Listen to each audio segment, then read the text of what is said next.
Welcome back to the Maximum Lawyer Podcast. I'm Jim Hacking. And I'm Tyson Mutrix. What's up, Jimmy? Oh, Tyson, it's funny to get your kids on the other side of the wall trying to do their classwork while we're recording our episode. The joys of home schooling and home working. It's a strange time. Yeah, and I'm only doing it because I'm waiting for the internet to be set up in the office. It's just a bizarre situation. I don't know if the internet company is working from home. They're normally really good, but so I'm trying to give them a little bit of slack. But it's been pretty frustrating. It's kind of crazy. But so yeah. But how are you doing, man? I'm great. I think I've stumbled upon a little thing that I'd sort of like. I've been talking to guild members on my walks on Monday nights when I go to North Soccer. So I think I'm going to make this sort of a regular thing. There seems to be some interest. You're really getting into that, man. I like it. It's good. I'm glad you found a productive way of using your time. Because will you tell people about what you recently deleted the Twitter app, right? Yeah. I realize that when I'm on Twitter, I'm just sending out negative energy to the world most of the time. So it's a struggle. I keep going back to it like a abusive husband or spouse, but yeah, I'm trying to move on from that and maybe developing some new habits. Cool. All right. Do we want to get to our guest this week? Yeah. You want to go ahead and introduce her? Yeah, we have Cindy Zuniga, and she graduated law school in 2015. And I think this is going to be a really good one to go over because it's about student debt. So she landed her dream job at a prestigious law firm, but then found herself $215,000 in debt. About 90% of the debt was from law school. Exactly 48 months after starting her debt-free journey, so here we are, she became 100% debt-free. She's got an article on Forbes, and she was also featured on Rachel Ray. So Cindy, welcome to the show. Oh, thank you. Thank you for having me. Cindy, we always like to talk with people by, sort of outlining their history, maybe after college, how you went to law school. Maybe you could talk a little bit about what you were thinking when you took on all that debt, sort of like what they tell you, what the promises are, and then what the harsh reality is when you graduated. Yeah, no, definitely. So I graduated from Stony Brook University here in New York in 2012, and I went straight into law school. So I didn't take any breaks or anything, went straight through. And I actually went to law school because I had plans on running for office. That was actually the reason why I went to law school in the first place, is because I wanted to go into government. I had interned for several years for then Senator Hillary Clinton. This was back in like 2008. And then for Senator Schumer for a few years. So that was kind of my thing. I never envisioned going into the private sector. But then I started law school, and I was exposed to all these different areas of the law, and in particular, private practice and big law. So, these larger full service type law firms in New York City. And, I heard that these were the coveted jobs, the difficult jobs to get. And so I was like, great, challenge accepted. I want one of those. And yeah, so, I to be honest with you, a lot of people, they ask me, would you have taken on all that debt if you knew you were going to graduate with, well, even greater debt, when you take into consideration all the interest that accumulates and everything? And to be honest, my response is yes, because that's how I became a lawyer. I mean, full stop. I needed to take on that kind of debt. I mean, sure, maybe if I had chosen to go to a different law school, I could have taken on less debt, or, had I chosen to go on to others, I would have actually taken on more. But for me in that moment, it was what was right for me. I am the daughter of immigrants. I was born and raised in a very low income community in the Bronx, New York. And so for me, I was sort of limited in my financing options for law school. And I did what I had to do. And yeah, like you mentioned, I graduated law school with a whole lot of debt. So I guess I know you came out of law school with a lot of debt. You got a dream job and all that, and I'm assuming that these jobs were not high paying jobs, even though they're highly coveted, those positions you had. But if you were to, it sounds like you would go back and do it all over again if you could. Is that about right? I would. I'm very glad I don't have to Right. because law school is extremely difficult. But yes, if I'm being honest, I would. And I don't regret going to law school. I don't regret taking on the debt that I did, but also understand that hindsight is 2020, right? Like I was able to pay off all of my debt in 4 years. I mean, that's not, I don't think that's the norm. I didn't, I don't have children or, anything like that. So my financial obligations were not, not so great that some of maybe my peers have had. And so, yeah, sure. Now speaking to me, I absolutely no regrets, but maybe if I had chosen a different path, maybe a different type of job or even a different school, then maybe my response would be different. So walk us through how you actually paid down that massive debt. Like that's like a $215,000 is, at least around here in St. Louis, that's sort of a nice house. So how did you go Yeah. about, tell us sort of step by step how you did that? Yeah, sure. So, my first year of graduating law school, I had a $2,000 minimum monthly payment, and I was put on the normal, debt repayment plan that people are put on. I think it was a 10-year repayment plan. And so if you do the math, which I know a lot of lawyers aren't, super fans of math, but it's necessary here. That would have been $240,000 total repaid on $160,000 of debt that was taken out. And so that's $80,000 of interest, on that debt alone, by following the normal repayment plan that I was put on. And so a year in, I realized that that was going to be my situation, all this massive interest that had accumulated. And so I actually decided to refinance my student loans. And by refinancing, for those that aren't familiar, you basically take on a private loan with a separate company that pays off your debt, in my case, to the federal government. And you now have that new loan with the private entity. And so the biggest advantage there is paying a lower interest. And so my interest was cut in nearly half. And I also shrunk my repayment period. But with that came an even higher minimum payment because I shrunk the repayment period. And so my minimum payment went from being $2,000 a month in year one to $3,000 a month in year two. And that's when I started really budgeting my money very, very carefully. I live in New York City, which is obviously an extremely expensive place to live. And so I kept my rent costs very low. I shared in my rent cost with my partner for a 1-bedroom apartment in Harlem, which is where I was living the whole time that I was paying off my debt. And I honestly, I did the things that a lot of people don't do. I packed my lunch every single day. Lunch in New York City can easily cost $15 very, very easily for just like a salad and a bottle of water. And so I found ways to just, like I said, bring my costs very, very low as I could. And then I threw everything additional to my debt. So aside from my minimum payment, I threw bonuses, raises, anything that I possibly could. So if you're paid biweekly, for example, there are 2 months in the year where you get 3 paychecks in 1 month versus 2.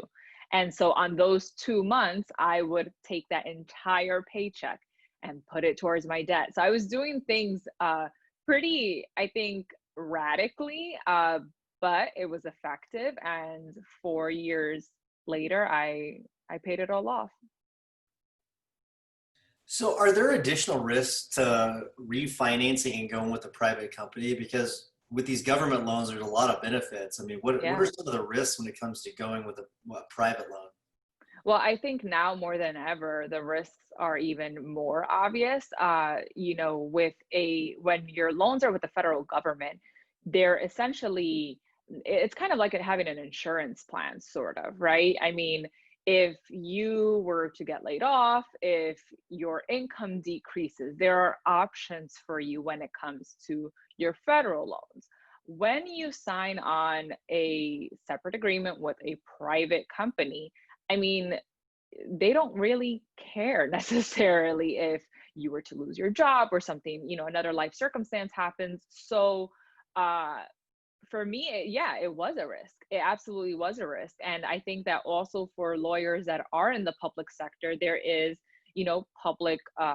public service loan forgiveness. There's that program that's really popular, and where you do, you commit to 120 payments, to your federal loans, and basically they get discharged at the end of 120 payments, but you have to work with a qualified employer in the public sector.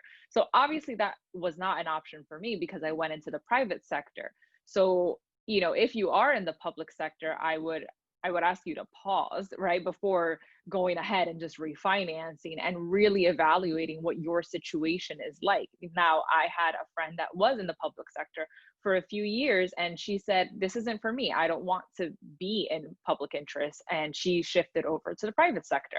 And so now she's on an aggressive debt repayment plan, where she decided to refinance her loans, etc. So, back then, to be honest with you, I wasn't, uh, when I refinanced my student loans in very early 2017, the economy was doing really well. I wasn't really at all hesitant on just taking the plunge and saying, yeah, let me go ahead and refinance.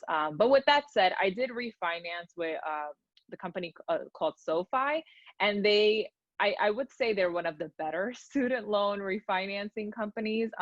They've actually rolled out certain protections for their borrowers, which you can read more about if you go on their website. But not every private company is going to do that. So yeah, there are certainly risks. Cindy, why was it important for you to pay off this debt as quickly as you did? It it weighed on me, and I needed to get rid of it. And this was something that, it was my goal to do it, by the time I turned 30. And, like I mentioned earlier, I'm the daughter of immigrants. I had nothing handed to me in my life. I don't have the ability to ask my parents to, like, hey, can you kind of help me out a little bit with groceries or with rent or that's just not an option for me. On the other hand, I need to actually be willing to step up to help my parents who did so much for me and my sisters. And so for me, sure, I don't have children, but I do have a family. I do have my parents that are older, that may need me, that do need me sometimes, And so for me, I needed to get rid of that, like, monster that I had, that I was responsible for getting rid of, and I just had the sense of urgency that I need to pay it off. And it's not just that I need to pay it off. I know I can pay it off. I think that's a key thing there too, is that I knew that I was in a very financially privileged situation where I could afford to pay off my debt in, 5 years or less. And so I set out to do it, and I'm really, really happy that I did. I have absolutely no regrets. I know people have asked me, Cindy, with all the, like, student loan forgiveness proposals that presidential candidates have come out with, for example, like, are you going to regret it if they just, like, cancel student debt? And to be honest, no, because I did what was right for me, like I said, at that moment. And in that moment, I knew I could pay off my debt. And so I did. Now, if in the future student loan debt is canceled, then that's great. I think that's going to be a great relief for, thousands of borrowers across the country. But I'm still satisfied with my decision of going ahead and aggressively paying it off. Cindy, so what mindset tip would you give to the people listening to this right now that are getting a little bit of shaky, they're getting a little bit nervous, and what they do is they tip typically, block it out. They say, I'm not going to take any action. I don't even want to think about it. What mindset tip would you give those people? Yeah, well, I mean, I do personal finance coaching on the side. I am a full-time lawyer, but I also do personal finance coaching, and behavior is the key in all of this. It's not just about the numbers, how much money someone makes, how much debt they have, or anything like that. It really does come down to behavior. And I think that, and in that, mindset is key. And so what I would say is, just write it all out. Right. You might think that it's better if you just block it out. But the truth is that it's not going to go away. At least in this moment, it's not going to go away. It's there. It's very much present. Your social security number is very much tied to this debt. It exists. Okay. Once you're able to accept that, I would say and this is what I tell my clients, write it out. Just know what it looks like. For many of my clients, before meeting with me, they hadn't even logged into their loan portal, right? They don't even know what kinds of loans they have. Are they subsidized? Are they unsubsidized?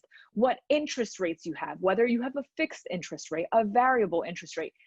Absolutely no knowledge on anything. So I say first, just look at what it is. Maybe you have credit card debt. What kinds of credit card debt do you have?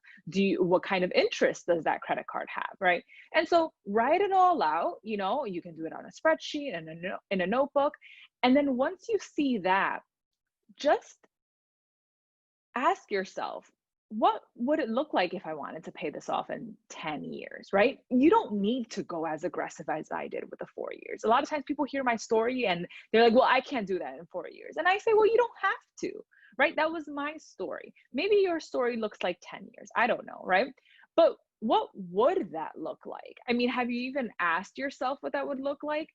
Maybe you can go ahead and try to do that math and see what that would be. And then what I would also ask yourself, and this is a big motivation for me to go, to your previous question, Jim, was I wanted to also see what could that money do for me in the future. Could I then invest that money that I was putting towards my student debt? Can I put that towards savings? Can I put that towards a home down payment or something like that? So once you're able to confront those numbers, then shift the question to, oh, what could I do in the future once I'm out of all that debt with that extra, disposable income? So I think if you do those things, you're going to be in a much better position to, dictate your next steps. Let's pause for a word from our sponsors. Thanks to our sponsor, Smith AI. Smith AI is a superior receptionist service for law firms trusted by many maximum lawyers, including me. At our immigration practice, the hacking law practice, Smith AI's friendly US-based receptionists respond to potential clients in English or Spanish. They screen and schedule new leads, and they even take payment for consults. Best part is they don't just handle these consults via phone. They also have live agents and chatbots using their chat widget. They serve as friendly gatekeepers while our team and I work uninterrupted. How great is that? If you are in a solo or small firm, I know you'll appreciate this. Smith now offers 24/7 virtual receptionist services, answering calls, website chats, texts, and Facebook messages. Plans start at just $70 a month for calls and $100 a month for chats. Try Smith AI today and see for yourself why attorneys like me say Smith AI receptionists are the secret to business growth. Smith AI offers a free trial, and Maximum Lawyer listeners get an extra $100 discount with promo code MAXLAW100. That's MAXLAW100. Sign up and learn more at www.smith.ai. Trust me when I say, don't let another day go by. Try Smith AI. All right. Good job, Jimmy. Thanks, buddy. All right. So, Cindy, when the topic of student loan forgiveness pops up on Twitter, I see a lot of lawyers who paid off their debts sort of really be mean-spirited to the people that are graduating now with student loans. And I'm wondering, what's your mindset on that as someone who did so successfully pay off your loans? I think that Well, first of all, I think Twitter is a very, very dangerous place to be in. I actually deleted my Twitter app about a month ago just because I can't believe how awful people could be on there. And so, and I've seen that too. You know, I've seen, so the social media platform that I mainly use is Instagram. I'd like to think that Instagram is a little nicer than Twitter, but I certainly have seen, you know, people will screenshot tweets that they've seen and things like that, and they'll send them to me or they'll post them. And a lot of times, you know, lawyers will say either, uh, they either come from the vantage point of, well, I have all of this debt now that's growing uncontrollably. You shouldn't have your debt forgiven, or something to that effect. And I say, you know, first of all, we need good lawyers in this profession. And I think the cost of law school is the bigger issue than loan forgiveness. You know, I personally do think there needs to be some type of student loan forgiveness, hands down. I do think that because I think that our economy is suffering, our generation is suffering because I mean, the student loan debt is out of control right now. But beyond the student loan forgiveness, I think there needs to be more of an emphasis on three things. One is financial literacy, mandated financial literacy classes across the country so that students are actually more educated on what student debt consists of. Number two is, like I said, the cost of law school. I mean, my law school, the cost of attending my law school when I was there, which was, you know, just like 6, 7 years ago, was $75,000 here in New York City. That number is now something like $93,000 in just about 7 years.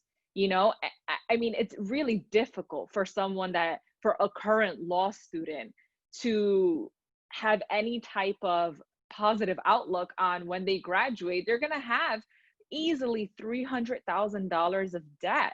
You know, and I think that if we could do something about that, then we certainly should. And I think we need to have the discussion of the cost of an education, specifically at the higher education level. And then number three is interest rates. I mean, a big reason why debt is out of control is because interest rates are so high on student debt. You know, right now, the interest rate on federal loans is 0%, but that's because of actions from our government, from Congress, and then from the executive actions that have taken place since. But we need to talk about why are some interest rates on these student loans at like 10%. I didn't even know those existed until I started coaching clients, and I started seeing that some of my clients have debt that's up to 12%. 12% on student loans, which are already a massive figure. And so, you know, to lawyers that are just very mean-spirited about the whole situation, I'd ask them to think about, we want good lawyers practicing in our profession.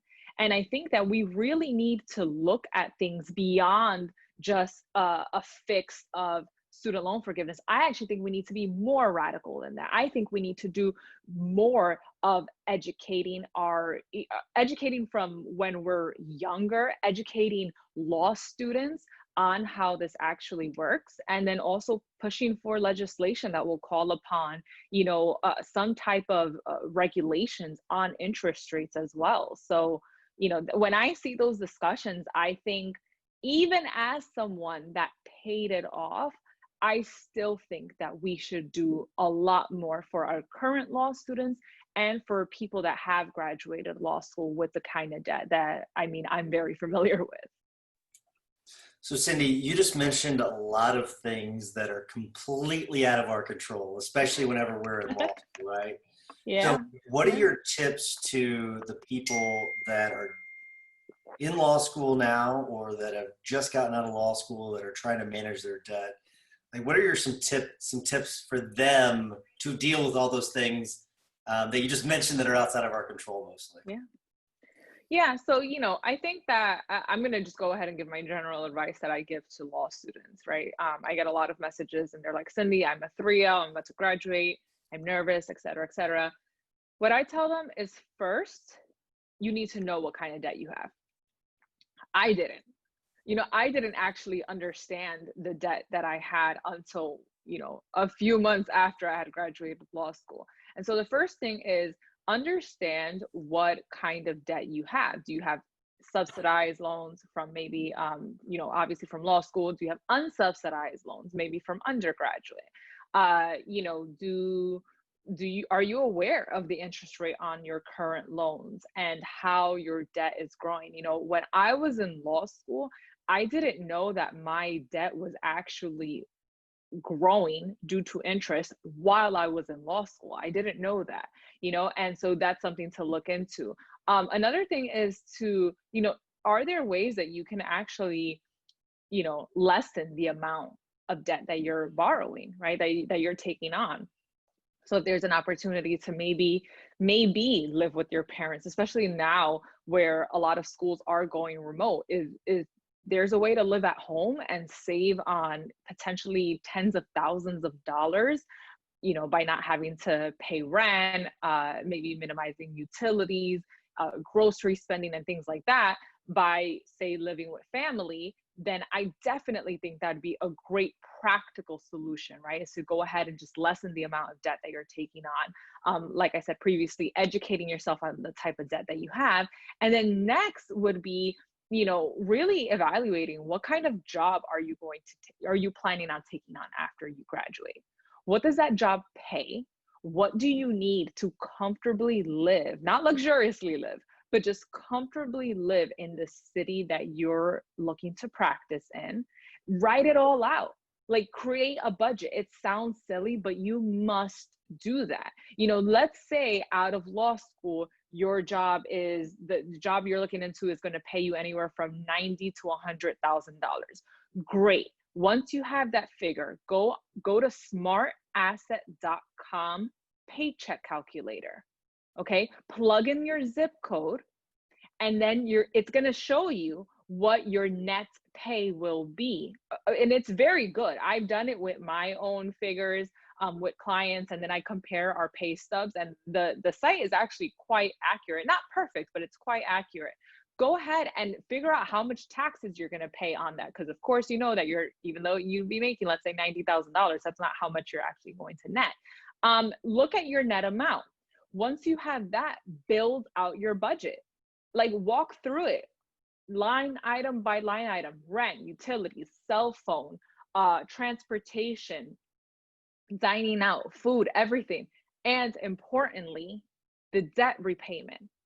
Okay, like you need to put that into your budget, because you are going to have to pay your debt back. And so, depending on what kind of program you go through, because let's say if you go on income-based repayment, which is a type of repayment option for federal loans, your debt payment is going to look a lot different than maybe someone who's just on like a regular debt repayment plan. But whatever it may be, plug in those numbers. I mean, those are practical steps that I think anyone, no matter what kind of lawyer you are, go ahead and take them, right? So number one, just self-educate on your current student loans. Number two, look at the type of job that you're going to get and your actual, how your expenses are going to go. And number three, actually, I think I switched number two and three. Number three is lessen the amount of debt that you're going to take on in the first place, if you can. How do people get a hold of you, and what does it look like to work with you? Yeah, so I'm most active on my social media account, which is at Zero Based Budget, no spaces. And people can message me on there. But typically, if people want to work with me, they can go ahead and email me at info@zero-basedbudget.com. I am currently actually full through the end of 2020. My coaching sessions filled up quite quickly when I released them last month for the fall and winter, but they'll start up again in 2021. And people just go ahead and reach out to me, and I sit down and I work with them.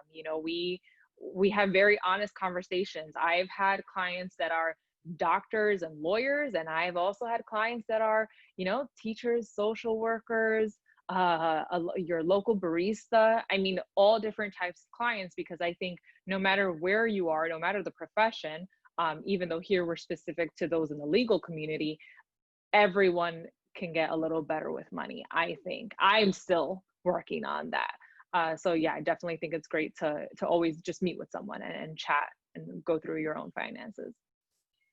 Very good stuff. All right, we do need to wrap things up. Before I do, I want to remind everyone to join us in the Guild. Go to MaximumLawyer.com and check out the Guild. There's a lot of great benefits.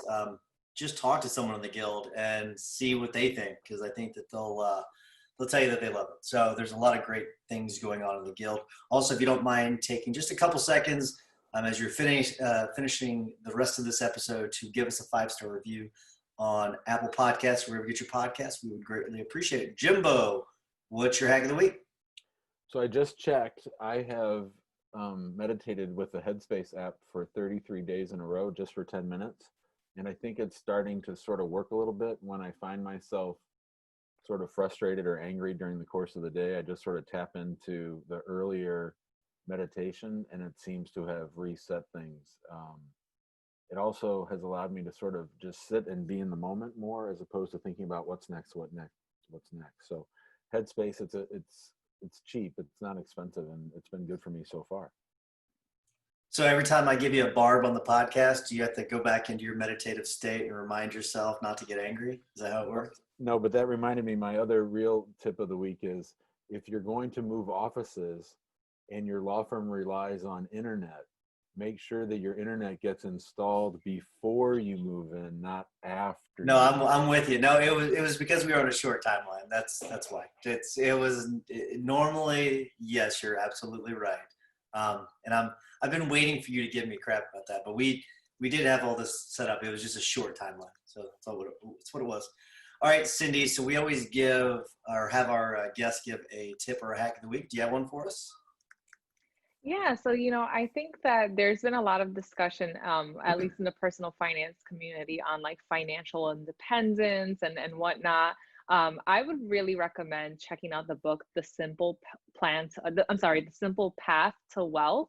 It's a really great, easy read. I think any lawyer will appreciate, a break from case books and whatnot. It's just a really good book that, like I said, very easy read, and I think will expose you a lot to these personal finance concepts, but also get you thinking just for your future, what financial independence could look like. So I definitely recommend checking out that book. Very good. Right on point too. All right. So I have a book that I've been putting off for a long time listening to. I'm listening to it specifically because of who recommended it and why.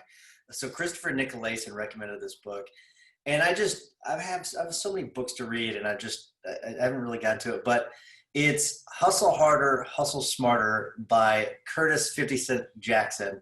And it is really good. Again, the reason why I'm listening to it is he reads it himself. And it is really cool. It's a really cool book. He talks about his growing up and his background, and he really gets vulnerable. It's a super, super cool book. So I really recommend listening to it. It's one of the most interesting audiobooks I've ever listened to. So I really, really recommend checking it out. Cindy, thank you so much for coming on. I think this is a really helpful topic for people. So thank you so much. Yeah, of course. Thank you. Thanks, guys. See you later. Thank you.